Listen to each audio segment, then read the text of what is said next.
আমি আপনাদের এখন যে বার্তা দেব এই বার্তা শুধু আপনাদের জন্য নয়, সারা দেশের মানুষের জন্যই একটা স্বস্তির বার্তা নিয়ে আসবে। আমি আপনাদের অত্যন্ত আনন্দের সঙ্গে জানাচ্ছি যে আমাদের দলের ভারপ্রাপ্ত চেয়ারম্যান, আমাদের কোটি কোটি মানুষের সবচেয়ে প্রিয় মানুষ, যিনি দীর্ঘ প্রায় 18 বছর ধরে নির্বাসিত অবস্থায় রয়েছেন বিদেশে এবং বিগত প্রায় 1 যুগ ধরে তিনি গণতান্ত্রিক আন্দোলনকে নেতৃত্ব দিয়েছেন এবং আমাদের দলকে নেতৃত্ব দিয়েছেন এবং আমাদের যে গণতন্ত্রের উত্তরণের যে ছাত্র গণ অভ্যুত্থানের নেতৃত্ব দিয়ে আমাদেরকে সাফল্যের দ্বার প্রান্তে পৌঁছে দিয়েছেন। আমাদের সেই সংগ্রামী নেতা, এই দেশের গণমানুষের অত্যন্ত প্রিয় মানুষ জনাব তারেক রহমান, আমাদের দলের ভারপ্রাপ্ত চেয়ারম্যান, তিনি আগামী 25শে ডিসেম্বর, আমি আবার রিপিট করছি যে আগামী 25শে ডিসেম্বর তিনি ঢাকার মাটিতে আমাদের মাঝে এসে পৌঁছবেন। আমরা আমাদের দলের পক্ষ থেকে, সকলের পক্ষ থেকে আমরা তার এই আগমনকে শুধু স্বাগত নয়, আমরা আনন্দের সঙ্গে আমরা সমগ্র জাতিকে জানাতে চাইছি। এবং আজকে গণতন্ত্র উত্তরণের পথে যে সমস্ত বাধাগুলো সৃষ্টি হয়েছিল, আমরা মনে করি যে আমাদের ভারপ্রাপ্ত চেয়ারম্যান তারেক রহমান সাহেব দেশে এসে পৌঁছলে সেই সমস্ত বাধা দূর হয়ে যাবে। কারণ আপনারা জানেন যে একটা বৈঠক লন্ডনে যেটা আপনার সংগঠিত হয়েছিল, আমাদের ভারপ্রাপ্ত চেয়ারম্যান এবং বর্তমান যে প্রধান উপদেষ্টা, লন্ডনে যে সভাটি হয়েছিল সেই সভায় সিদ্ধান্ত হয়েছিল যে ফেব্রুয়ারির মাসের মধ্যবর্তী সময় নির্বাচন অনুষ্ঠিত হবে। ফলে আমাদের নির্বাচন সম্পর্কে যতটুকু আপনার একটা শঙ্কা ছিল সেটা চলে গিয়েছিল।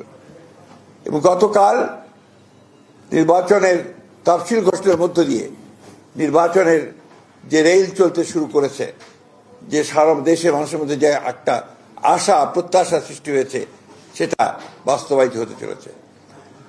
আমরা আবারও আপনাদের জানাতে চাই যে এই বিষয়টা আপনারা যথাযথ আপনার মূল্য দিয়ে আপনারা জাতির সামনে তুলে ধরবেন এবং একই সঙ্গে আমাদের ভারপ্রাপ্ত চেয়ারম্যানের আগমন যেন অত্যন্ত সুন্দর সুষ্ঠুভাবে হতে পারে সেই বিষয়ে আপনারা আমাদেরকে সহযোগিতা করবেন। আপনাদের সকলকে ধন্যবাদ। আরেকটি বিষয় আছে যেটা আমাদের আলোচনা হয়েছে স্ট্যান্ডিং কমিটিতে। আপনারা আজকে দুপুরে যে একটা গুলির বিদ্ধ হয়েছেন হাদি সাহেব, না ইনসাফ পার্টির ওসমান হাদি সাহেব, ইনকিলাব পার্টি, দুঃখিত, ইনকিলাব পার্টি যে মঞ্চ, ইনকিলাব পার্টির মঞ্চের সম্ভাব্য প্রার্থী, তিনি গুলিবিদ্ধ হয়েছেন। এটা আমরা সাথে সাথে আমাদের ভারপ্রাপ্ত চেয়ারম্যান মহোদয় কন্ডেম করেছেন, পার্টির তরফ থেকে স্টেটমেন্ট দেওয়া হয়েছে, আমিও বলেছি। আমরা এটাকে সাথে সাথে নিন্দা জানিয়েছি এবং অতি দ্রুত যারা এই চেষ্টা করেছে অথবা গুলি করেছে তাদেরকে বের করে তদন্ত করে তাদেরকে আইনের আওতায় আনার জন্য আমরা বলেছি। আমরা কথা বলেছি যে ঘটনা থেকে প্রমাণিত হয় যে যে সমস্ত অপশক্তি এই দেশে নির্বাচনকে বানচাল করার জন্য, নির্বাচনটাকে যাতে না হয় তার সেই চেষ্টা করার জন্য যারা কাজ করছে, তাদেরই একটা চক্রান্ত বলে আমরা এটাকে মনে করি। সেভাবে আমরা স্টেটমেন্টও দিয়েছি। এবং সব আরো দুর্ভাগ্য যে এটা না বলে আমি পারছি না যে আমাদের সিনিয়র একজন স্ট্যান্ডিং কমিটির সদস্য মির্জা আব্বাস সাহেব, তিনি দীর্ঘকালের একজন আমাদের এই বিএনপির আমাদের নেতা, তিনি নেতার ওই আসনে তিনি একজন প্রার্থী আমাদের। তিনি স্বাভাবিকভাবেই একজন রাজনৈতিক নেতা হিসেবে তিনি সহানুভূতি দেখানোর জন্য সাথে সাথে সেখানে ছুটে গিয়েছিলেন। কিন্তু দুর্ভাগ্যক্রমে সেই দলের কিছু ব্যক্তি, কিছু সমর্থক, আরও কিছু আপনার চক্রান্তকারী, তারা সেখানে সমবেত হয়ে উত্তেজনামূলক স্লোগান দেয় এবং এক পর্যায়ে তারা একটা মব সৃষ্টি করার চেষ্টা করে, যেটাকে আমরা তীব্র নিন্দা জানাচ্ছি এবং হুঁশিয়ার করে দিতে চাই আমরা সকল পক্ষকে। এই ধরনের আচরণ করতে গেলে বিএনপি বসে থাকবে না, বিএনপি তার জবাব সাথে সাথে দেবে। আমরা খুব পরিষ্কার করে বলতে চাই যে আমরা কোনো রকমের কোনো গোলযোগ চাই না, কোনো সন্ত্রাস চাই না, কিন্তু বিএনপির উপরে কোনো আঘাত আসলে বিএনপি কখনোই কিন্তু সেটাকে আপনার সহজভাবে নেবে না এবং তার কিভাবে জবাব দিতে হয় বিএনপি সেটা জানে।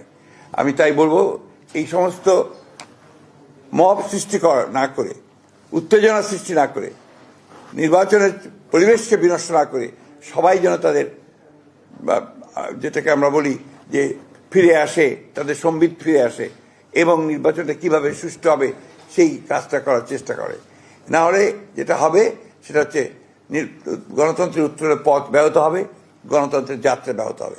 আমি এই জন্য অনুরোধ করব সংসদের সকল মহলকে যে তারা যেন এই বিষয়টাকে অত্যন্ত গুরুত্ব দেয় এবং কোনো রকম উত্তেজনা সৃষ্টি না করে আপনার তারা কাজ করে।